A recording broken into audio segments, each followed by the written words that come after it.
Hello दोस्तों, कैसे हो? एकदम सही जगह पे आए हो।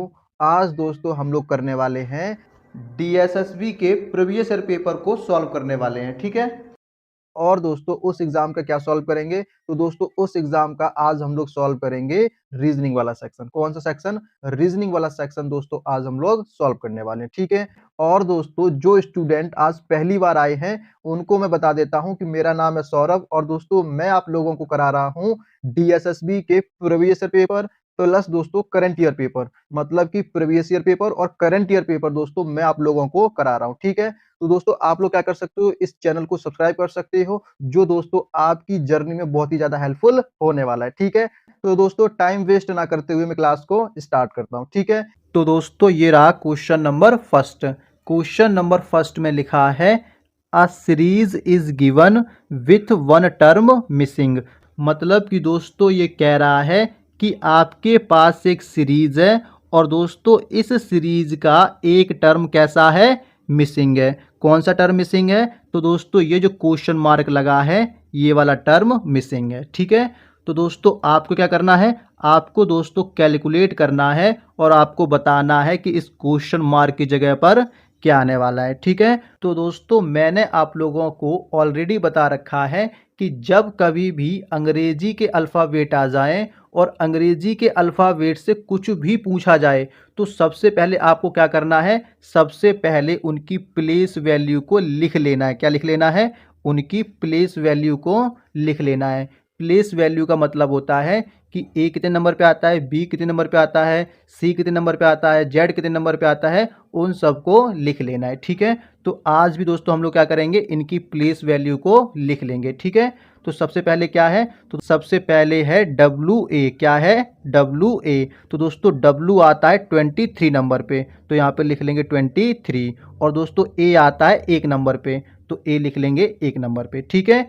इसके बाद क्या है? इसके बाद दोस्तों है आर वाई। क्या है? R Y. तो दोस्तों आर आता है 18 नंबर पे, तो यहाँ पे लिख लेंगे 18। और दोस्तों वाई आता है 25 नंबर पे, तो यहाँ पे लिख लेंगे 25 लिख लेंगे, ठीक है। इसके बाद दोस्तों यहाँ पे लगाए क्वेश्चन मार्क का साइन लगाए, ठीक है। और दोस्तों यहीं पे बताना है कि वो टर्म कौन सा आने वाला है, ठीक है। तो वो टर्म मुझे पता नहीं है तो मैं यहाँ पे खाली स्थान छोड़ दूंगा। यहाँ पे क्या टर्म आएगा वो हमें कैलकुलेट करना है, ठीक है। इसके बाद दोस्तों यहाँ पे लिखा है एच यू। क्या लिखा है? H U. तो दोस्तों एच आता है 8 नंबर पे, तो यहाँ पे लिख लेंगे नंबर 8 लिख लेंगे, ठीक है। फिर दोस्तों यू आता है 21 नंबर पे, तो दोस्तों यहाँ पे लिख लेंगे 21 लिख लेंगे, ठीक है। इसके बाद दोस्तों यहाँ पे लिखा है सी एस। क्या लिखा है? C S. तो दोस्तों सी आता है 3 नंबर पे, तो यहाँ पे लिख लेंगे नंबर 3। और दोस्तों एस आता है 19 नंबर पे, तो दोस्तों 19 नंबर यहाँ पे लिख लेंगे, ठीक है। लिख लिया। अब दोस्तों इसके अंदर हम लॉजिक फाइंड आउट करेंगे और पता लगाएंगे कि इस खाली स्थान पर क्या आने वाला है, ठीक है। तो दोस्तों सबसे पहले लिखा है 23। कितना लिखा है? 23 लिखा है। और नीचे कितना है? 18 है। अगर दोस्तों 23 से मैं 18 की तरफ आऊँगा तो बताओ क्या करना पड़ेगा? माइनस का 5 करना पड़ेगा, ठीक है। अच्छा, इसी प्रकार दोस्तों 18 से अगर मैं यहाँ पे आऊँगा तो क्या करूँगा? फिर से माइनस का 5 करूँगा। तो दोस्तों 18 में से अगर 5 माइनस कर दूंगा तो मुझे बताओ कितना आएगा? तो आप कहोगे 13 आएगा। तो मैंने यहाँ पे लिख लिया 13 नंबर। कहाँ पे? जहाँ पर मुझे मिसिंग टर्म निकालना था, ठीक है। वहाँ पे मैंने लिख लिया है नंबर 13, ठीक है। अब दोस्तों 13 में से फिर से अगर -5 करूंगा तो कितना आएगा? 8 आएगा। क्या 8 आ रखा है? बिल्कुल आ रखा है। इसका मतलब दोस्तों ये है कि जो लॉजिक में लगा के आ रहा हूँ वो कैसा है? बिल्कुल ठीक लग रहा है। क्यों? क्योंकि ऊपर ही 5 माइनस किया था, फिर से 5 माइनस किया है और फिर से 5 माइनस किया है, ठीक है। अब दोस्तों एक बार फिर से 5 माइनस करेंगे। 8 में से 5 को माइनस कर दूंगा तो कितना आएगा? 3 आएगा। और दोस्तों यहाँ पे 3 आ रखा है। इसका मतलब है कि जो लॉजिक मैंने लगाया है ऊपर से नीचे की तरफ वो कैसा है? बिल्कुल ठीक है, ठीक है। अच्छा, इसी प्रकार दोस्तों हम इस साइड भी लॉजिक को लगा कर देखेंगे। अब दोस्तों यहाँ पे कितना है? 19 है और यहाँ पे कितना है? 21 है। 19 से 21 पे जाऊंगा तो क्या करना पड़ेगा? प्लस का 3 करना पड़ेगा। क्या करना पड़ेगा? प्लस का 3 करूंगा, ठीक है।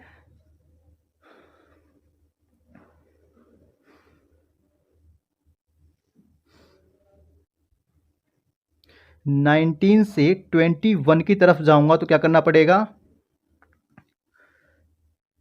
19 से 21 की तरफ जाऊंगा तो क्या करना पड़ेगा? प्लस का 2 करना पड़ेगा, ठीक है।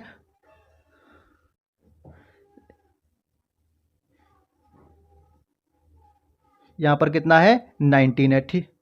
यहाँ पे कितना है 19 है और यहाँ पे कितना है 21 है, ठीक है। तो दोस्तों 19 से 21 की तरफ जाऊंगा तो क्या करना पड़ेगा, प्लस का 2 करना पड़ेगा। बोलो हाँ कि ना। 19 में 2 जोड़ूंगा तो कितना आ जाएगा 21 आ जाएगा, ठीक है। अब दोस्तों 21 में फिर से मैं 2 जोड़ूंगा तो कितना आ जाएगा, तो आप कहोगे 23 आ जाएगा, बिल्कुल ठीक है। और दोस्तों 23 में फिर से 2 जोड़ दूंगा तो कितना आ जाएगा 25 आ जाएगा, ठीक है। अब दोस्तों 25 में मैं 2 ऐड करूंगा तो कितना आएगा 27 आएगा। अब आप लोग कहोगे यहाँ पे 1 है, ऐसा क्यों। तो दोस्तों ये चीज़ मैंने आप लोगों को पहले भी बता रखी है कि यहाँ पे 1 कैसे आया, कैसे आया है। तो दोस्तों खुद सोचो, 25 के बाद लेटर क्या आता है 26 आता है, और 26 पर क्या होता है कि हमारे अंग्रेजी के अल्फ़ाबेट ख़त्म हो जाते हैं। जब दोस्तों हमारे अंग्रेजी के अल्फ़ाबेट ख़त्म हो जाते हैं तो दोस्तों दोबारा से स्टार्ट हो जाते हैं, ठीक है। तो दोबारा से जब स्टार्ट होगा तो ए जो है वो कितने नंबर पे आ जाएगा 27 नंबर पे आ जाएगा। क्यों, तो वो 25 है ना, यहाँ पे 25 से 27 पे जाना है, 26 पे जेड आ जाएगा। अब दोस्तों जेड का कोई नंबर नहीं है, फिर कहाँ से आ जाएगा ए पे, तो ए क्या बन जाएगा 27 बन जाएगा, ठीक है। इसका मतलब है दोस्तों कि जो लॉजिक हम लोग लगा रहे हैं वो कैसा है, बिल्कुल ठीक है। तो दोस्तों हमारे जो लेटर निकल के आ रहे हैं वो लेटर निकल के आ रहे हैं, यहाँ पे 13 आ रहा है और यहाँ पे 23 आ रहा है। तो दोस्तों आप लोग मुझे बताओ कि 13 नंबर पे क्या आता है और 23 नंबर पे क्या आता है। तो दोस्तों 13 नंबर पे आता है एम, क्या आता है एम आता है, ठीक है। और दोस्तों 23 नंबर पे आता है डब्लू, क्या आता है डब्लू आता है। इसका मतलब है कि हमारा जो मिसिंग टर्म निकल के आ रहा है वो निकल के आ रहा है एम और डब्लू निकल के आ रहा है, ठीक है। अब दोस्तों चेक करो कि एम और डब्लू किस ऑप्शन में दे रखा है। तो दोस्तों ऑप्शन नंबर 3 में लिखा है एम और डब्लू। देखो फर्स्ट ऑप्शन में क्या है, फर्स्ट ऑप्शन लिखा है एम एक्स, गलत है। सेकेंड ऑप्शन में एन एक्स, गलत है। थर्ड ऑप्शन दोस्तों दे रखा है एम डब्लू। इसका मतलब है कि ऑप्शन नंबर 3 क्या हो जाएगा, सही आंसर हो जाएगा इस क्वेश्चन का, ठीक है। आई होप दोस्तों क्वेश्चन नंबर फर्स्ट आपको समझ में आया होगा। अब दोस्तों मूव करते हैं क्वेश्चन नंबर 2 की तरफ और देखते हैं उसमें क्या लिखा है, ठीक है। तो दोस्तों ये रहा क्वेश्चन नंबर 2। दोस्तों क्वेश्चन नंबर 2 बहुत ही आसान सा क्वेश्चन है। आपको कुछ नहीं करना है, आपको सिर्फ और सिर्फ इन 5 वर्ड को, ये जो 5 वर्ड हैं इनको क्या करना है, डिक्शनरी सीक्वेंस में लगाना है। किस सीक्वेंस में लगाना है, जो दोस्तों डिक्शनरी का सीक्वेंस होता है उस सीक्वेंस में दोस्तों इन 5 लेटर्स को आपको लगाना है। लेटर्स नहीं है, वर्ड है, क्या है वर्ड है, इनको आपको लगाना है, ठीक है। तो दोस्तों ये क्वेश्चन आप लोगों के लिए होमवर्क में रहेगा, क्या रहेगा, होमवर्क में दोस्तों ये क्वेश्चन रहने वाला है। दोस्तों डिक्शनरी वाले क्वेश्चंस मैंने आप लोगों को बहुत सारे करा रखे हैं और दोस्तों मैंने आपको तरीका भी बताया है कि कैसे इनको लगाते हैं, ठीक है, और कैसे एलिमिनेट करते हैं ये भी मैंने आप लोगों को बता रखा है, ठीक है। जिन स्टूडेंट्स ने वो क्लासेस नहीं देखी हैं तो वो लोग क्या करेंगे, मेरे चैनल पे जाएंगे, प्लेलिस्ट में जाएंगे और वहाँ पे जो रीजनिंग वाली क्लासेस हैं, जो प्रीवियस ईयर पेपर है वो आप लोग देख लेना। 100% दोस्तों आपको समझ में आ जाएगा, ठीक है। और इसके ऑप्शंस दिखा देता हूँ एक बार मैं, ठीक है। तो थोड़ा सा छोटा कर देता हूँ ताकि दोस्तों इसके जो ऑप्शंस हैं वो भी दिखाई देते रहें और इसके जो वर्ड हैं वो भी आपको अच्छे से दिखाई देते रहें, ठीक है। तो अब दोस्तों आपको यहाँ पे वर्ड अच्छे से दिखाई दे रहे होंगे और दोस्तों इसके ऑप्शंस भी आपको दिखाई दे रहे होंगे, ठीक है। तो दोस्तों आपको बताना है कि इन 4 ऑप्शंस में से कौन सा ऑप्शन सही है हमारा, ठीक है। आई होप दोस्तों क्वेश्चन नंबर 2 का आंसर आप लोग 100% कमेंट बॉक्स में दोगे, ठीक है। अब दोस्तों मूव करते हैं क्वेश्चन नंबर 3 की तरफ और देखते हैं उसमें क्या लिखा है। तो दोस्तों क्वेश्चन नंबर 3 बहुत ही आसान सा क्वेश्चन है, इसका आंसर आप लोग बड़े आसानी से दे सकते हो, ठीक है। विद इन 5 सेकेंड में क्या बताना है, आपको बताना है ऑड वर्ड। क्या बताना है, ऑड वर्ड दोस्तों आपको बताना है, ठीक है। आपके पास 4 ऑप्शंस हैं, इन 4 ऑप्शंस में से एक ऑप्शन ऐसा है जो ऑड है। कैसा है, ऑड है, ठीक है। ऑड वर्ड को दोस्तों हिंदी में बोलते हैं विषम शब्द। क्या बोलते हैं, विषम शब्द बोलते हैं, ठीक है।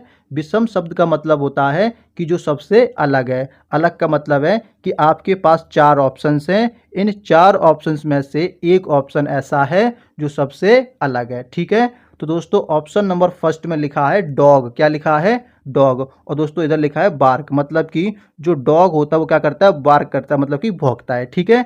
और दोस्तों सेकंड ऑप्शन में लिखा है म्याऊ। क्या लिखा है, म्याऊ। और म्याऊ कौन करता है, कैट करती है, मतलब कि बिल्ली करती है। स्टार्टिंग में डॉग लिखा है, डॉग का काम लिखा है, डॉग क्या करता है, बार्क करता है। और सेकंड ऑप्शन लिखा है म्याऊ। म्याऊ कौन करता है, कैट करता है, मतलब कि बिल्ली करती है, ये भी ठीक है। अब दोस्तों थर्ड ऑप्शन लिखा है हॉर्स और लास्ट ऑप्शन में लिखा है क्या, लॉयन। क्या लिखा है, लॉयन लिखा है। अब दोस्तों यहाँ पे एक चीज़ नोटिस करो, स्टार्टिंग में जानवर का नाम है, ठीक है, थर्ड वाले ऑप्शन में जानवर का नाम है और फोर्थ वाले ऑप्शन में भी जानवर का नाम है। लेकिन दोस्तों सेकंड ऑप्शन में जो नाम है वो कहाँ है, पीछे दे रखा है। कहाँ दे रखा है, पीछे दे रखा है। इसका मतलब दोस्तों कि जो ऑप्शन नंबर सेकंड वो कैसा है, सबसे अलग है। तो हमारा जो सही आंसर बनेगा वो कौन सा बनेगा, ऑप्शन नंबर सेकंड बनेगा। दोस्तों मैंने कहा था 5 सेकंड में इसका आंसर निकाल सकते हो। आपको कुछ नहीं करना था, स्टार्टिंग में ऑप्शन को देखना था। यहाँ पे डॉग है, ठीक है, यहाँ पे हॉर्स है, यहाँ पे लॉयन है। तो जो कैट है दोस्तों वो कहाँ होनी चाहिए थी, वो स्टार्टिंग में होनी चाहिए थी, लेकिन कहाँ पर है, वो सबसे लास्ट में है। इसका मतलब है कि ये सेकंड ऑप्शन वो सबसे अलग है और हमें अलग ही बताना था, मतलब कि ऑड वर्ड ही हमें कैलकुलेट करना था, हमें बताना था, ठीक है। तो ऑप्शन नंबर सेकंड हमारा करेक्ट आंसर हो जाएगा इस क्वेश्चन का, ठीक है। आई होप दोस्तों क्वेश्चन नंबर थर्ड भी आपको क्लियर हुआ होगा, ठीक है। अब दोस्तों मूव करते हैं क्वेश्चन नंबर 4 की तरफ, वो देखते हैं उसमें क्या लिखा है, ठीक है। तो दोस्तों ये क्वेश्चन भी बहुत ही आसान सा क्वेश्चन है, ठीक है। आपको बताना है कि ये जो वर्ड लिखा है ये वर्ड शब्द किस शब्द से रिलेटेड है। मतलब कि दोस्तों ये जो क्वेश्चन मार्क लगा है, इस क्वेश्चन मार्क की जगह पर कौन सा शब्द आने वाला है, ठीक है, ये आपको बताना है। और दोस्तों ये किस बेसिस पे बताओगे, तो दोस्तों आपको बताना है स्टार्टिंग के बेसिस पर। तो दोस्तों स्टार्टिंग में लिखा है रैट और होल। क्या लिखा है, स्टार्टिंग में लिखा है रैट, यहाँ पे देखो क्या लिखा है, रैट लिखा है। और दोस्तों सेकंड में लिखा है होल। तो दोस्तों जो रैट होता है वो कहाँ रहता है, होल में रहता है। कहाँ रहता है, होल में रहता है, ठीक है। इसी प्रकार दोस्तों ये जो वर्ड है वो कहाँ रहता है, वर्ड रहता है नेस्ट में, मतलब कि घोंसला में रहता है, ठीक है। अब दोस्तों चेक करो कि नेस्ट किस ऑप्शन में दे रखा है। तो दोस्तों ऑप्शन नंबर फर्स्ट में लिखा है नेस्ट। इसका मतलब है कि ऑप्शन नंबर फर्स्ट क्या हो जाएगा, सही आंसर हो जाएगा इस क्वेश्चन का, ठीक है। तो दोस्तों क्वेश्चन 4 ही बहुत ही आसान सा क्वेश्चन था, ठीक है। सिंपल सिंपल से क्वेश्चन पूछे जा रहे हैं। अगर दोस्तों आपको थोड़ी बहुत भी नॉलेज है तो दोस्तों आप लोग आसानी से क्वेश्चन पिक कर सकते हो, ठीक है। अब दोस्तों हम चलते हैं क्वेश्चन नंबर 5 की तरफ। अगर दोस्तों आपको क्लास समझ में आ रही है तो दोस्तों आप लोग क्या करोगे, आप लोग दोस्तों इस चैनल को सब्सक्राइब करना नहीं भूलोगे, ठीक है। फिलहाल हम लोग चलते हैं क्वेश्चन नंबर 5 की तरफ। तो दोस्तों क्वेश्चन नंबर 5 भी बहुत ही आसान सा है, अगर दोस्तों आप लोग थोड़ा सा दिमाग लगाते हो तो, ठीक है। क्या करना है इसमें दोस्तों, इसमें आपको बताना है कि ये जो वर्ड लिखे हैं, ये जो वर्ड लिखे हैं इन्हीं के आधार पे बताना है कि इन 4 ऑप्शंस में से कौन सा ऑप्शन सही है, ठीक है। तो दोस्तों मैंने अभी आप लोगों को पहले क्वेश्चन में बताया था कि जब कभी भी आपको लेटर मिल जाए, क्या मिल जाए, लेटर मिल जाए, मतलब कि अंग्रेजी के अल्फ़ाबेट मिल जाएं, तो आप लोग क्या करोगे, आप लोग इनकी प्लेस वैल्यू को लिख लोगे, ठीक है। तो फिलहाल हम लोग क्या करेंगे, इनकी प्लेस वैल्यू को लिख लेंगे, ठीक है। तो क्या है, वी है, फिर है बी है। तो दोस्तों जो वी है वो आता है 22 नंबर पे, ठीक है। और जो बी है वो आता है 2 नंबर पे, लिख लिया हमने, ठीक है। इसी प्रकार दोस्तों क्या है, वाई एच है। तो दोस्तों वाई आता है 25 नंबर पे, ये भी हमने लिख लिया। और एच आता है 8 नंबर पे, ठीक है, ये भी लिख लिया। फिर है बी एन, बी आता है 2 नंबर पे और एन आता है 14 नंबर पे, ठीक है। अच्छा अब क्या करेंगे, अब दोस्तों इनके बीच में कोई ना कोई लॉजिक हम लोग फाइंड आउट करेंगे, ठीक है। क्या लॉजिक लगने वाला है देखते हैं एक बार हम लोग, ठीक है। अच्छा इनका पेयर बना देता हूँ। स्टार्टिंग के 2 पेयर ये हैं, ठीक है, कन्फ्यूजन ना हो जाए। इसके बाद 25 और 8 के ये 2 पेयर हैं। इसके बाद 2 और 14 के अलग पेयर हैं, ठीक है, क्योंकि 3 लेटर ना यहाँ पे देखो 3 वर्ड हैं, ठीक है, और 3 के अलग अलग हमने बना दिए, ठीक है। अब दोस्तों क्या लॉजिक इसके अंदर लग रहा है, हम लोग इनका डिफरेंस लेंगे सबसे पहले। 22 और 2 का डिफरेंस कितना है, 20 है, ठीक है। इसी प्रकार दोस्तों 25 और 8 का डिफरेंस कितना है, तो आप कहोगे इसका डिफरेंस है 17। कितना है, 17 इसका डिफरेंस है, ठीक है। इसी प्रकार दोस्तों 2 और 14 का डिफरेंस कितना है, तो आप कहोगे 12 है, ठीक है। इसी प्रकार दोस्तों 20 और 17 का डिफरेंस कितना है, तो आप कहोगे 3 है। और 17 और 12 का डिफरेंस कितना है, 5 है, ठीक है। अब दोस्तों आपको भी चेक करना है क्या ये लॉजिक लग रहा है, स्टार्टिंग में 3 और 5 का डिफरेंस आ रहा है या फिर नहीं आ रहा है, ठीक है। और भी डिफरेंस लेना चाहो तो ले लो, इनके बीच में आ जाएगा 2 का डिफरेंस आ जाएगा, 3 और 5 के बीच में 2 का डिफरेंस आ जाएगा, ठीक है। अब दोस्तों चेक करना है कि लास्ट में क्या 2 का डिफरेंस बच रहा है या फिर नहीं बच रहा है, ठीक है। हम चेक करेंगे ऑप्शन नंबर फर्स्ट से। तो दोस्तों ऑप्शन नंबर फर्स्ट में स्टार्टिंग में लिखा है बी डी। क्या लिखा है, बी डी। तो दोस्तों जो बी आता है वो आता है 2 नंबर पे, ठीक है। डी आता है 4 नंबर पे, क्लियर है। और ई आता है 5 नंबर पे, एल आता है 12 नंबर पे, ठीक है। एच आता है 8 नंबर पे, पी आता है 16 नंबर पे, ठीक है। 2 और 4 का डिफरेंस 2 आ जाएगा, 5 और 12 का डिफरेंस आ जाएगा 7 आ जाएगा, 8 और 16 का डिफरेंस 8 आ जाएगा, ठीक है। 2 और 7 का डिफरेंस 5 आ जाएगा, और 7 और 8 का डिफरेंस 1 आ जाएगा, 5 और 1 का डिफरेंस 4 आ जाएगा। मतलब लास्ट में कितना आ रहा है, 4 आ रहा है। हमारा आना कितना चाहिए था, हमारा आना चाहिए था 2, क्योंकि हमारा जो मैन था उसमें 2 का डिफरेंस आ रहा था। इसका मतलब है दोस्तों कि ऑप्शन नंबर फर्स्ट क्या हो जाएगा, हमारा गलत हो जाएगा, ठीक है। ऑप्शन नंबर फर्स्ट आंसर हमारा नहीं बन सकता है, ठीक है। तो इसे हम काट देंगे, ठीक है। इसी प्रकार दोस्तों हम चेक करेंगे ऑप्शन नंबर सेकंड को, ठीक है। तो दोस्तों ऑप्शन नंबर सेकंड में लिखा है एन टी, तो दोस्तों एन आता है 14 नंबर पे, ठीक है। टी आता है 20 नंबर पे, क्लियर है। इसी प्रकार क्यू आता है 17 नंबर पे, जेड आता है 26 पर, और टी एफ लास्ट में टी एफ है, टी आता है 20 नंबर पे, एफ आता है 6 नंबर पे, ठीक है। अब डिफरेंस लो, 14 और 20 का डिफरेंस 6 हो गया, 17 और 26 का डिफरेंस कितना हो गया, 9 हो गया, और 20 और 6 का डिफरेंस हो गया 14, ठीक है। इसी प्रकार दोस्तों 6 और 9 का डिफरेंस कितना हो जाएगा, 3 हो जाएगा। 9 और 14 का डिफरेंस कितना हो जाएगा, 9 और 14 का डिफरेंस हो जाएगा 5, ठीक है। और 3 और 5 का डिफरेंस निकल के आएगा 2। मतलब कि दोस्तों सेकेंड ऑप्शन में अगर सॉल्व कर रहे हैं तो लास्ट में इनका डिफरेंस कितना आ रहा है, 2 आ रहा है, ठीक है। और दोस्तों 2 डिफरेंस हमें लास्ट में चाहिए था, ठीक है। इसका मतलब है कि ऑप्शन नंबर सेकंड क्या हो जाएगा, हमारा सही आंसर हो जाएगा इस क्वेश्चन का, ठीक है। बाकी के जो ऑप्शंस वो क्या हो जाएंगे, गलत हो जाएंगे, ठीक है। अगर दोस्तों आप लोग चेक करना चाहो तो चेक कर सकते हो, मतलब कि ऑप्शन नंबर थर्ड और ऑप्शन नंबर 4 को भी आप लोग चेक कर सकते हो, ठीक है। फिलहाल दोस्तों हमारा आंसर क्या निकल के आ रहा है, हमारा आंसर निकल के आ रहा है ऑप्शन नंबर सेकंड निकल के आ रहा है, ठीक है। आई होप दोस्तों क्वेश्चन नंबर 5 भी आपको समझ में आया होगा, ठीक है। अब दोस्तों मूव करते हैं क्वेश्चन नंबर 6 तरफ और देखते हैं उसमें क्या लिखा है, ठीक है। तो दोस्तों ये रहा क्वेश्चन नंबर 6। दोस्तों क्वेश्चन नंबर 6 जो है ये थोड़ा सा अच्छा क्वेश्चन है, थोड़ा दिमाग लगाना पड़ेगा। दिमाग कुछ नहीं लगाना, सिर्फ अच्छे से आपको रीड करना है, ठीक है। तो दोस्तों क्या लिखा है इसमें, इसमें लिखा है इन आ सर्टेन कोड लैंग्वेज। मतलब कि दोस्तों ये कह रहा है कि आपके पास एक लैंग्वेज है और उस लैंग्वेज का आपको कोड दे रखा है। क्या दे रखा है, कोड दे रखा है, ठीक है। तो दोस्तों क्या है लैंग्वेज, तो लैंग्वेज में लिखा है where are you going is written as. तो दोस्तों ये जो लिखा है वेयर आर यू गोइंग, ये लैंग्वेज है और इस लैंग्वेज का जो कोड है वो ये लिखा है, ठीक है। अब हम दोस्तों कैसे करेंगे, तो दोस्तों सबसे पहले इस लैंग्वेज को हम लिख लेंगे। कौन सी लैंग्वेज को, वेयर आर यू गोइंग को हम लोग लिख लेते हैं पहले, ठीक है। तो यहाँ पे लिखता हूँ मैं, सबसे पहले वेयर है तो हम वेयर लिख लेंगे, ठीक है। इसके बाद आर है तो आर लिख लेंगे, इसके बाद यू है तो यू लिख लेंगे, और इसके बाद गोइंग है तो हम लोग गोइंग को लिख लेंगे, ठीक है। लिख लिया। अब दोस्तों ये जो है ये क्या है, कोड है। अब हमें ये नहीं पता दोस्तों कि इसमें से कौन सा कोड किसका है, तो इसको अभी हम लोग नहीं लिखेंगे, ठीक है। कोड को छोड़ देंगे, इसके आगे पढ़ते हैं, ठीक है। तो आगे क्या लिखा है, आगे लिखा है I am going is written as. तो दोस्तों ये क्या है, लैंग्वेज है। ये जो लिखा है आई एम गोइंग, ये क्या है, लैंग्वेज है। और दोस्तों इस लैंग्वेज का जो कोड है वो ये वाला है, ठीक है। अब हम क्या करेंगे, अब दोस्तों इस लैंग्वेज को हम लोग लिख लेते हैं पहले, ठीक है। क्या है, आई है तो मैंने आई लिखा, इसके बाद एम है तो मैंने एम लिखा, ठीक है। इसके बाद दोस्तों यहाँ पे लिखा है गोइंग, क्या लिखा है, गोइंग। तो दोस्तों गोइंग वर्ड मैंने ऑलरेडी ऊपर लिख रखा है, तो बार बार हम गोइंग नहीं लिखेंगे, ठीक है, क्लियर है। अच्छा, अब दोस्तों आप लोग एक चीज़ नोटिस करोगे कि जो गोइंग वर्ड है ये फर्स्ट लैंग्वेज में भी लिखा था, ये देखो लिखा है ना, और सेकंड लैंग्वेज में भी लिखा है, गोइंग वर्ड लिखा है, ठीक है। तो दोस्तों इनका जो कोड बनेगा वो कैसा बनेगा, बिल्कुल कॉमन बनेगा। मतलब कि गोइंग का जो कोड बनेगा फर्स्ट लैंग्वेज में वही कोड बनेगा सेकंड लैंग्वेज में, बोलो हाँ कि ना, ठीक है। क्योंकि गोइंग क्या है, बिल्कुल सेम सेम लिखा हुआ है, ठीक है।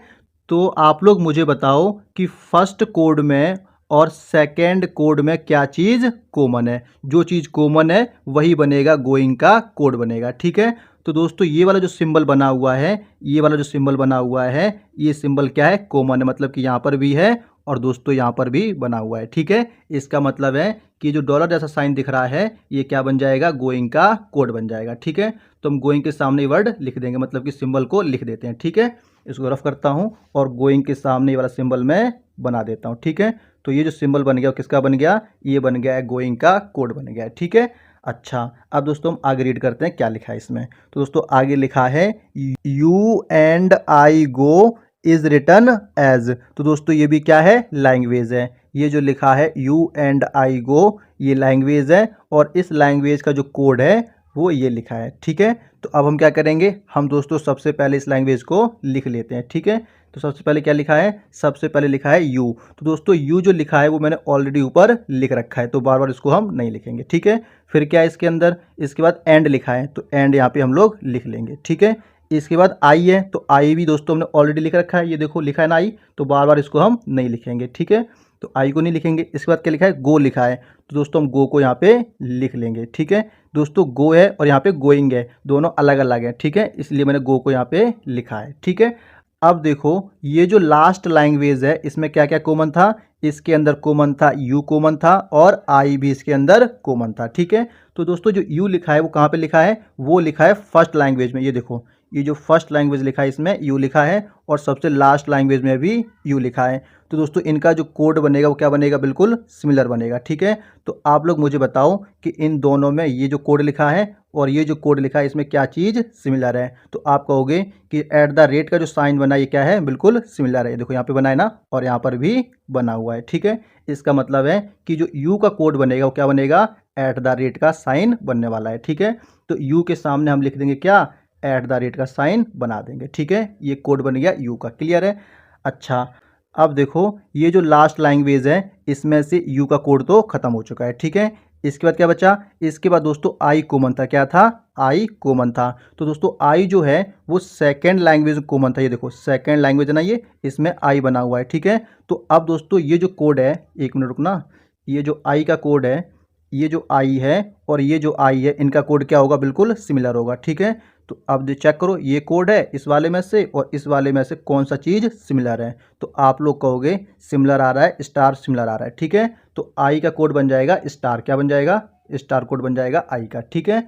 अब दोस्तों ये जो लास्ट लैंग्वेज है इस लैंग्वेज के हमें दो कोड पता चल चुके हैं, ठीक है। कौन कौन सा, हमें यू का पता लग गया है और आई का भी पता लग चुका है, ठीक है। तो दोस्तों आई और यू का जो कोड है वो क्या कर देंगे, इसमें से ख़त्म कर देंगे, ठीक है। तो हटा दो, एलिमिनेट कर देते हैं इसको हम। तो क्या क्या एलिमिनेट हो जाएगा, एट द रेट एलिमिनेट हो जाएगा और दोस्तों स्टार भी एलिमिनेट हो जाएगा, मतलब कि अलग हो जाएगा। तो क्या बचेगा, बी और ए बचेगा, बोलो हाँ कि ना, ठीक है। तो दोस्तों जो बी और ए बचेगा ये कोड होगा, एंड का कोड होगा और दोस्तों या फिर गो का कोड होगा, मतलब कि इन दोनों में से कोई एक कोड होने वाला है, एंड का या फिर गो का होगा, क्लियर है। अच्छा अब दोस्तों क्वेश्चन ने क्या पूछा है, तो दोस्तों क्वेश्चन ने हमसे पूछा है what is the code for go and going, मतलब कि दोस्तों गो एंड गोइंग का कोड हमें निकालना है, ठीक है।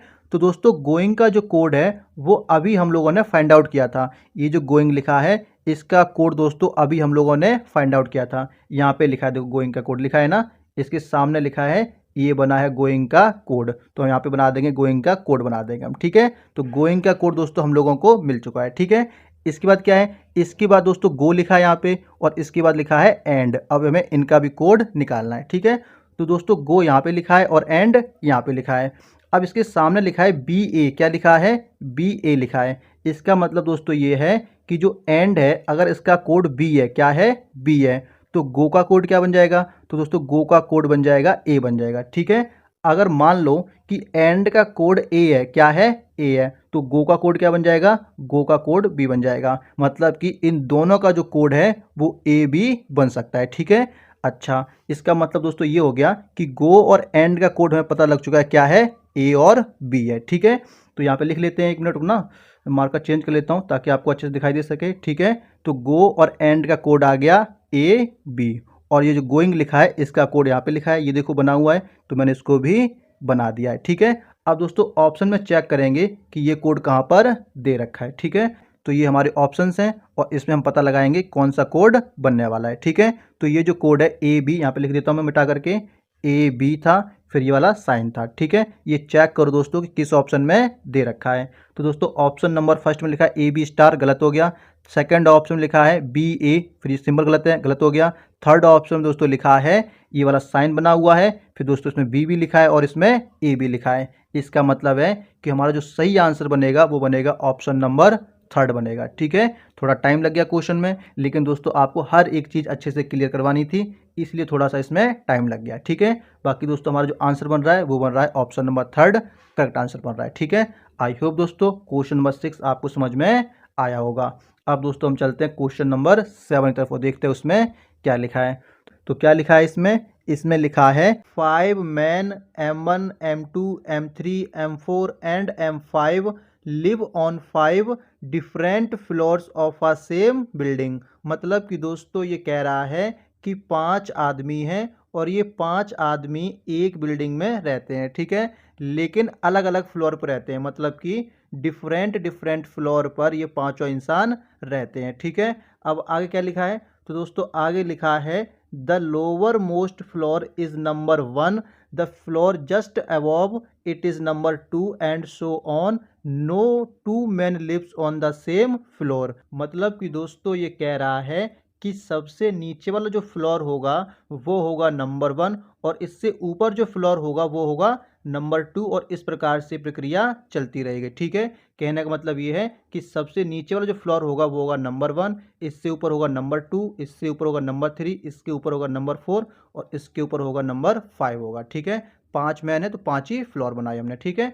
आगे क्या लिखा है? तो दोस्तों आगे लिखा है M3 lives on the even number floor. मतलब कि दोस्तों ये कह रहा है कि ये जो M3 है ये कहाँ रह सकता है? ये रह सकता है इवन नंबर फ्लोर पे, ठीक है।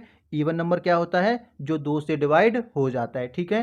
तो दोस्तों आप लोग मुझे बताओ कि इन 5 फ्लोर में से कौन सा फ्लोर इवन है? तो आप लोग कहोगे सेकंड नंबर फ्लोर इवन है और फोर्थ नंबर फ्लोर भी इवन है। क्यों? क्योंकि ये दोनों फ्लोर 2 से डिवाइड हो जाते हैं, ठीक है। इसलिए कौन सा फ्लोर है? ये इवन है। तो जब ये फ्लोर इवन है तो यहाँ पे कौन बैठेगा? M3 बैठेगा। अब दोस्तों मुझे कंफर्म नहीं पता कि M3 कहाँ पे बैठेगा, मतलब कि सेकंड फ्लोर बैठेगा या फिर फोर्थ वाले बैठेगा। दो पॉसिबिलिटी है, सेकंड पे बैठ सकता है या फिर फोर्थ पे रह सकता है या फिर बैठ सकता है, ठीक है। बात एक ही है, ठीक है। तो मैं क्या करूँगा, दो पॉसिबिलिटी को लेके चलने वाला हूँ। तो M3 को मैंने कहाँ बिठा दिया? सेकंड फ्लोर पे बिठा दिया, ठीक है। और एक पॉसिबिलिटी मैंने और बनाई जिसपे लिखा है M3 को मैंने बिठा दिया फोर्थ फ्लोर बिठा दिया, ठीक है। दो पॉसिबिलिटी बनकर चल रही है दोस्तों। पहली पॉसिबिलिटी ये है कि M3 को सेकंड फ्लोर बिठा दिया और दोस्तों सेकंड पॉसिबिलिटी ये है कि M3 को मैंने फोर्थ फ्लोर पे भी बिठा दिया, ठीक है, क्योंकि इवन नंबर बोला था और इवन नंबर फ्लोर मेरे पास 2 थे, ठीक है। अब पढ़ते हैं आगे कहानी क्या है। तो दोस्तों आगे लिखा है, एक रफ करता हूं मैं, आगे लिखा है M1 lives just below M3। तो दोस्तों ये कह रहा है कि ये जो M1 है ये कहाँ पर रहने वाला है? ये रहने वाला है M3 के नीचे रहने वाला है। और दोस्तों जस्ट बिलो बोला है, इसका मतलब तुरंत नीचे रहेगा। कहने का मतलब ये है कि M3 अगर यहाँ पे बैठेगा तो M1 कहाँ बैठेगा? M1 इसके तुरंत नीचे बैठेगा, ठीक है। तो अब हम इसको बिठा देते हैं, किसको? M1 को हम लोग बिठा देते हैं, ठीक है। तो कैसे बैठेगा देखो, अब M3 बैठा है यहाँ पे, कहाँ पे बैठा है? सेकंड फ्लोर पे। तो M1 कहाँ बैठ जाएगा? M1 बैठ जाएगा फर्स्ट फ्लोर पे, मतलब कि यहाँ पर M1 आ जाएगा, ठीक है। क्लियर है? अच्छा अब दोस्तों सेकंड कंडीशन क्या थी? सेकंड कंडीशन में M3 बैठा है फोर्थ फ्लोर पे, तो M1 कहाँ बैठ जाएगा? M1 बैठ जाएगा थर्ड फ्लोर पे, मतलब कि यहाँ पर M1 बैठ जाएगा, ठीक है। कौन से फ्लोर पे? थर्ड फ्लोर पे बैठ जाएगा, ठीक है। हमारी दो पॉसिबिलिटी चल रही हैं, पहली कंडीशन हमारी इस तरफ है और सेकंड कंडीशन हमारी इस तरफ है। अब कौन सा आंसर बनेगा वो हमें बाद में पता चलेगा, ठीक है। अब हम रीड करते हैं आगे की कहानी, ठीक है। तो आगे क्या लिखा है? आगे लिखा है M4 does not live on the top most floor. कहने का मतलब ये है कि ये जो M4 है ये कहाँ पे नहीं रहेगा? ये दोस्तों टॉप मोस्ट फ्लोर पे नहीं रहेगा, मतलब कि 5वें नंबर पे M4 नहीं बैठेगा, ठीक है। ये कौन कह रहा है? ये कह रहा है, क्वेश्चन कह रहा है, ठीक है। तो हम क्या करेंगे, हम दोस्तों M4 को 5वें फ्लोर पे नहीं बैठाएंगे, मतलब कि M4 मेरा ये है, ये कहाँ नहीं बैठेगा? 5वें फ्लोर पे नहीं बैठेगा, इसलिए मैंने इसको ब्लैक से लिख लिया है, ठीक है। कौन नहीं बैठेगा? M4 नहीं बैठेगा, ठीक है। अब आगे क्या लिखा है? आगे लिखा है two man live between M1 and M5। तो दोस्तों ये कह रहा है कि M1 और M5 के बीच में दो लोग बैठेंगे। कितने लोग बैठेंगे? दो लोग बैठेंगे, ठीक है। कहने का मतलब ये है कि M1 बैठेगा, फिर यहाँ पे दो लोग बैठेंगे, इसके बाद M5 बैठेगा, ठीक है। अब दोस्तों ये चीज़ हम लोग अप्लाई करेंगे कहाँ पर? अपने क्वेश्चन में, ठीक है। तो दोस्तों M1 बैठा है थर्ड फ्लोर पे, कहाँ बैठा है? थर्ड फ्लोर पे M1 बैठा है। अब M1 यहाँ बैठा है, अब हमें M5 को बिठाना है, तो M5 को बिठाने के लिए दो लोगों का गैप होना चाहिए। तो दोस्तों दो लोगों का गैप ये रहा, ये रहा। अब लेकिन दोस्तों M5 के लिए नीचे जगह ही नहीं है, इसका मतलब ये है कि ये चीज़ पॉसिबल नहीं हो पा रही है, ठीक है। तो ये केस क्या हो जाएगा? हमारा गलत हो जाएगा, ठीक है।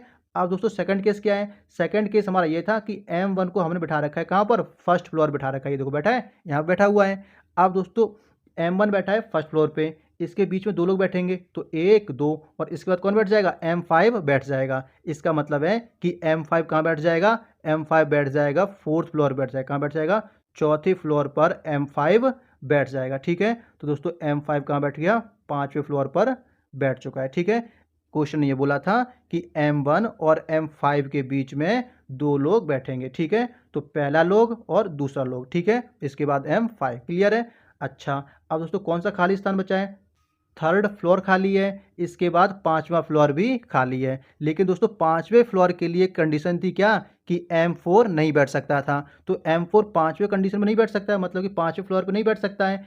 इसका मतलब ये है कि M4 बैठ जाएगा 3rd फ्लोर पे, मतलब कि तीसरे फ्लोर पर कौन बैठ जाएगा, M4 बैठ जाएगा। ठीक है, अब दोस्तों कौन कौन बैठ चुका है, तो दोस्तों M1 बैठ चुका है, इसके बाद है M2। क्या M2 बैठा है, अभी तक दोस्तों M2 नहीं बैठा है। इसका मतलब ये है कि M2 बैठ जाएगा 5वें फ्लोर पर, मतलब कि 5th फ्लोर पे कौन बैठ जाएगा, M2 बैठ जाएगा। ठीक है, अब दोस्तों क्वेश्चन ने क्या पूछा था, तो दोस्तों क्वेश्चन ने पूछा था कि how many man live between M2 and M4। तो दोस्तों क्वेश्चन ने पूछा है कि M2 और M4 के बीच में कितने लोग बैठेंगे। ठीक है, तो दोस्तों M2 कहाँ बैठा हुआ है, M2 बैठा है 5वें फ्लोर पर। कहाँ बैठा है, 5वें फ्लोर बैठा है। और M4 कहाँ बैठा है, M4 बैठा है 3rd फ्लोर पे। कहाँ बैठा है, 3rd फ्लोर बैठा है। तो इनके बीच में कौन सा फ्लोर है, 4था फ्लोर है। मतलब कि सिर्फ और सिर्फ एक लोग ही बैठेगा, मतलब कि एक आदमी ही बैठ सकता है। और उस आदमी का नाम क्या है, उस आदमी का नाम है M5। क्या नाम है, M5 बैठा हुआ है। ठीक है, 4थे फ्लोर पर कौन बैठा था, 4थे फ्लोर पर M5 बैठा हुआ था। ठीक है, लेकिन क्वेश्चन ने बोला है कि कितने आदमी बैठेंगे, इसका मतलब है कि सिर्फ और सिर्फ एक आदमी बैठेगा। ठीक है, आप दोस्तों चेक करो कि हमारा आंसर किस ऑप्शन में दे रखा है। ठीक है, तो हम लोग ऑप्शन देखते हैं एक बार। ऑप्शन देखने के लिए क्या करना पड़ेगा, इसको थोड़ा सा मिनिमाइज करना पड़ेगा ताकि ऑप्शन देख सकें। ऑप्शन देखने के लिए अगली स्लाइड पे जाना पड़ेगा फिलहाल तो हमें। तो ये रहे हमारे ऑप्शंस। ठीक है, तो आप लोग मुझे बताओ कौन सा ऑप्शन इसमें से सही होगा। फर्स्ट ऑप्शन जीरो लिखा है, गलत हो गया। सेकंड ऑप्शन में लिखा है 1, तो हमारा सेकंड ऑप्शन क्या हो जाएगा, सही आंसर हो जाएगा इस क्वेश्चन का। ठीक है, आई होप दोस्तों क्वेश्चन नंबर 7 आपको समझ में आया होगा। दोस्तों बहुत ही अच्छा क्वेश्चन था, बहुत ही आसान सा क्वेश्चन था। क्वेश्चन को सिर्फ रीड करना था, उसका दोस्तों आंसर अपने आप निकल के आ जाता है। ठीक है, अब हम चलते हैं क्वेश्चन नंबर 9 की तरफ। अब दोस्तों हम लोग अब दोस्तों चलते हैं क्वेश्चन नंबर 8 की तरफ और देखते हैं उसमें क्या लिखा है। ठीक है, तो क्वेश्चन नंबर 8 पे जाने के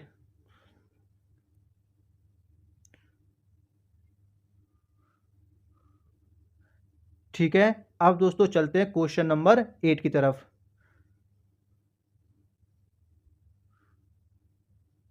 ठीक है, अब दोस्तों चल ठीक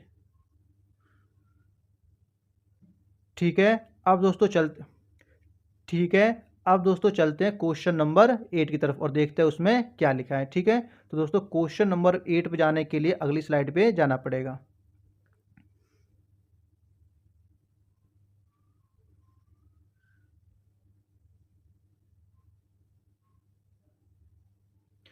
ठीक है, अब दोस्तों चलते हैं क्वेश्चन नंबर ठीक है, अब दोस्तों चलते हैं क्वेश्चन नंबर 8 की तरफ और देखते हैं उसमें क्या लिखा है। ठीक है, तो दोस्तों क्वेश्चन नंबर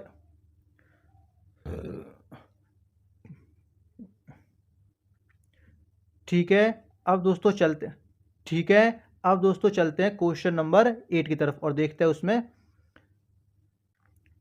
ठीक है, अब दोस्तों चल ठीक है, अब दोस्तों चलते हैं क्वेश्चन नंबर 8 की तरफ और देखते हैं उसमें क्या लिखा है। ठीक है, तो दोस्तों क्वेश्चन नंबर 8 पे जाने के लिए अगली स्लाइड पे हमें जाना पड़ेगा। ठीक है, तो दोस्तों ये रही हमारी अगली स्लाइड और ये रहा क्वेश्चन नंबर 8। ये इंग्लिश में दिखा देता हूँ मैं एक बार। ठीक है, इसके बाद हिंदी में दिखा देता हूँ, आप लोग स्क्रीनशॉट ले लेना। ठीक है, हिंदी वाले जो स्टूडेंट हैं वो इसका स्क्रीनशॉट ले लेंगे। ठीक है, क्या लिखा है इसमें, इसमें लिखा है 7 boxes B1 B2 B3 B4 B5 B6 and B7 have different Heights. मतलब कि दोस्तों ये कह रहा है कि 7 बॉक्स हैं और इन 7 बॉक्स की अलग अलग हाइट है, मतलब कि डिफरेंट हाइट दे रखी है। ठीक है, और किस प्रकार दे रखी है आगे पढ़ते हैं। तो दोस्तों आगे लिखा है the height of B3 is more than the height of B4 and B6। तो दोस्तों ये कह रहा है कि जो हाइट है B3 की वो ज़्यादा है किससे, B4 से, और B6 से ज़्यादा है। तो दोस्तों इस कंडीशन को हम लोग लिख लेते हैं साइड में। क्या बोला है कि जो हाइट है B3 की वो हाइट ज़्यादा है किससे, B4 से ज़्यादा है और B6 से भी ज़्यादा है। ठीक है, अब दोस्तों हम आगे पढ़ते हैं। आगे लिखा है the height of B7 is more than the height of B3 and B5। तो दोस्तों इसमें कह रहा है कि जो हाइट है B7 की वो ज़्यादा है किससे, B3 से ज़्यादा है और B5 से ज़्यादा है। तो दोस्तों इस कंडीशन को भी हम साइड में लिख लेते हैं। क्या बोला है, इसने बोला है कि जो हाइट है B7 की वो हाइट ज़्यादा है किससे, B3 से ज़्यादा है और B5 से ज़्यादा है। तो दोस्तों हम इसको ऐसे लिख सकते हैं, नहीं लिख सकते हैं कि B7 रहेगा, B7 की हाइट ज़्यादा रहेगी किससे, B3 से ज़्यादा रहेगा। ठीक है, और B3 की जो हाइट है वो ज़्यादा रहेगी किससे, B4 से और B6 से। कहने का मतलब ये है कि इन दोनों को मिला करके मैंने एक स्टेटमेंट बना दिया। ठीक है, ये लास्ट वाली स्टेटमेंट मैंने यहाँ पे लिख दिया है। इसी स्टेटमेंट को ऊपर लिख देता हूँ। ठीक है, क्या है, B7 है, B7 की हाइट ज़्यादा है किससे, B3 से ज़्यादा है, और B3 की जो हाइट है वो ज़्यादा है B4 से और B6 से। ठीक है, क्लियर है। दोनों कंडीशन को मिला करके मैंने एक कंडीशन में लिख दिया है। और दोस्तों एक कंडीशन और थी इसमें से, क्या बोला था उसने बोला था कि जो B7 है इसकी हाइट ना B5 से भी ज़्यादा है। तो दोस्तों मुझे B5 का चीज़ नहीं पता है तो इसको साइड में लिख दूंगा। यहाँ पे लिख देता हूँ कि B7 की जो हाइट है वो ज़्यादा रहेगी किससे, B5 से भी ज़्यादा है। क्योंकि दोस्तों B5 का मुझे नहीं पता है कि B5 की हाइट B3 से ज़्यादा है या फिर कम है, इसलिए मैंने इसको साइड में लिखा है। ठीक है, अब दोस्तों हम आगे रीड करते हैं। आगे लिखा है the height of B5 is less than the height of B4। तो दोस्तों इसमें लिखा है कि जो हाइट है B5 की ये हाइट कम है किससे, B4 से कम है। तो दोस्तों इसका मतलब ये है कि जो B4 है इसकी हाइट ज़्यादा है किससे, B5 से। साफ साफ लिखा है कि जो B5 है इसकी हाइट कम है किससे, B4 से। तो इसका मतलब ये हो गया कि B4 की हाइट क्या है, ज़्यादा है B5 से। ठीक है, तो दोस्तों इस कंडीशन को भी हम साइड में लिख लेते हैं। ठीक है, क्या लिखना है कि जो B4 है इसकी हाइट ज़्यादा है किससे, B5 से ज़्यादा है। ठीक है, अब दोस्तों हम आगे रीड करते हैं। आगे क्या लिखा है, आगे लिखा है the height of B6 is more than the height of B1 and B2। तो दोस्तों इसमें लिखा है जो हाइट है B6 की ये हाइट ज़्यादा है किससे, B1 से ज़्यादा है और B2 से ज़्यादा है। तो दोस्तों इस कंडीशन को भी हम लोग साइड में लिख लेते हैं। ठीक है, क्या लिखना है कि जो B6 है इसकी हाइट ज़्यादा है B1 से और B2 से ज़्यादा है। ठीक है, आगे क्या लिखा है, आगे लिखा है the height of B1 is not the least. तो दोस्तों ये कह रहा है कि जो हाइट है B1 की ये सबसे कम नहीं है, मतलब कि B1 सबसे छोटा नहीं है। ये चीज़ आप लोग याद रखोगे। ठीक है, अच्छा अब आगे क्या लिखा है, आगे लिखा है the height of only 3 boxes is more than the height of B5। तो दोस्तों ये जो स्टेटमेंट लिखी है ये बड़ी काम की बात लिखी है। क्या बोला इसने बोला है कि जो हाइट है B5 की इस हाइट से सिर्फ और सिर्फ 3 बॉक्स की हाइट ज़्यादा है, इससे ज़्यादा हाइट नहीं है किसी की भी। तो देखो अब हम कैसे करेंगे इसको। मैंने यहाँ पे हाइट लिखा, सबसे ज़्यादा हाइट इसकी है, फिर इससे कम इसकी है, और इससे कम इसकी है, फिर इसकी है, फिर इसकी है, और सबसे कम इसकी है। ठीक है, टोटल 7 हैं तो 7 स्थान मैंने बना लिए, पहला, दूसरा, तीसरा, चौथा, पांचवा, छठा और सातवां। ठीक है, तो दोस्तों टोटल 7 प्लेस मैंने बना लिए हैं। अब इन्हीं प्लेसेस पर मैं सातों बॉक्सेस को रख दूंगा। ठीक है, कैसे रखूंगा, देखो सबसे ज़्यादा हाइट वाला जो रहेगा वो रहेगा इस साइड को, किस साइड रहेगा, इस साइड रहेगा। मैं कलर चेंज करके दिखाता हूँ। ठीक है, सबसे हाइट ज़्यादा रहेगी वो रहेगा इस साइड को रहेगा। ठीक है, और सबसे कम जो हाइट होगा वो रहेगा इस साइड को, कहाँ रहेगा, लास्ट में रहेगा। ठीक है, सबसे ज़्यादा इस तरफ और सबसे कम इस तरफ रहेगा। ठीक है, क्लियर है। तो दोस्तों क्वेश्चन ने क्या बोला था, क्वेश्चन ने बोला था कि जो हाइट B5 की है इस हाइट से 3 बॉक्स की हाइट ज़्यादा है। कितने बॉक्स की, 3 बॉक्स ऐसे हैं जिनकी हाइट ज़्यादा है किससे, B5 से ज़्यादा है। तो दोस्तों इस कंडीशन को कैसे सेटिस्फाई करेंगे, देखो मैंने क्या बोला था? मैंने बोला था कि इस तरफ सबसे ज़्यादा हाइट वाले बैठेंगे और इस तरफ सबसे कम हाइट वाले बैठेंगे, ठीक है। और क्वेश्चन ने ये बोल दिया कि 3 बॉक्स ऐसे हैं जिनकी हाइट ज़्यादा है किससे? B5 से। मतलब कि पहला बॉक्स, दूसरा बॉक्स और तीसरा बॉक्स, ये 3 बॉक्स हो गए, इनकी हाइट ज़्यादा रहेगी। इसके बाद कौन आ जाएगा? इसके बाद आ जाएगा B5 बॉक्स, मतलब कि जो 5वां बॉक्स है वो आ जाएगा, यहाँ पर आ जाएगा, ठीक है। समझ आ गया? तो मैं इसको रफ करके दोबारा से लिख देता हूँ। कहाँ पे बैठा है B5? B5 रहेगा यहाँ पे रहेगा, ठीक है। अच्छा, अब दोस्तों अगली कंडीशन क्या थी? तो दोस्तों अगली कंडीशन थी कि जो B4 है, कौन है? B4 है, इसकी हाइट ज़्यादा है किससे? B5 से। याद रखो किससे ज़्यादा है? B5 से ज़्यादा है। तो दोस्तों B4 को बिठा दिया मैंने यहाँ पर। कहाँ बिठा दिया? यहाँ पर बिठा दिया। बोलो हाँ कि ना? तो दोस्तों ये वाली जो कंडीशन है क्या हो जाएगी हमारी? सेटिस्फाई हो जाएगी और इसको हम काट देंगे, ठीक है। इसको हमने यहाँ पे अप्लाई कर दिया है, ठीक है। अच्छा, अब दोस्तों हमारी फर्स्ट कंडीशन देखो क्या लिखा है? B3 है और B4 है। इसमें बोला है कि B3 की जो हाइट है ना वो ज़्यादा किससे? B4 से। बोलो हाँ कि ना? और B3 की जो हाइट है वो ज़्यादा किससे? B7 से है। तो दोस्तों इस कंडीशन कैसे डालेंगे? देखो यहाँ पे कितने प्लेस हैं? यहाँ पर 2 प्लेस हैं, मतलब कि B7 यहाँ पे आ जाएगा और B3 यहाँ पे आ जाएगा। B7 ज़्यादा हो जाएगा किससे? B3 से, और B3 ज़्यादा हो जाएगा B4 से ज़्यादा हो जाएगा। बोलो हाँ कि ना? इसका मतलब है कि इस चीज़ को यहाँ पे लिख देते हैं, ठीक है। कैसे लिखेंगे? देखो 1 मिनट रफ करता हूँ और मैं इसको यहाँ पे लिख देता हूँ, ठीक है। कलर चेंज करके लिखता हूँ। B7 आ जाएगा हमारा यहाँ पे आ जाएगा और B3 यहाँ पे आ जाएगा। अब कंडीशन सेटिस्फाई हो रही है, देखो B7 ज़्यादा है B3 से और B3 ज़्यादा किससे? B4 से। यहाँ पे चेक कर लो, B7 ज़्यादा किससे? B3 से, और B3 ज़्यादा किससे? B4 से ज़्यादा है। इसका मतलब है कि हमारी कंडीशन सेटिस्फाई हो रही है, ठीक है। अच्छा, ये वाली सेटिस्फाई हुई काट दिया, ये वाली सेटिस्फाई हुई काट दिया, और यहाँ तक सेटिस्फाई इसलिए काट दिया, ठीक है। अब दोस्तों क्या बोला है? अब यहाँ पे लिखा है, यहाँ पे लिखा है कि B6 की जो हाइट है वो ज़्यादा है किससे? B1 से ज़्यादा है और B2 से ज़्यादा है। बोलो हाँ कि ना? क्या लिखा है कि जो B6 है इसकी हाइट ज़्यादा किससे? B1 से, B2 से।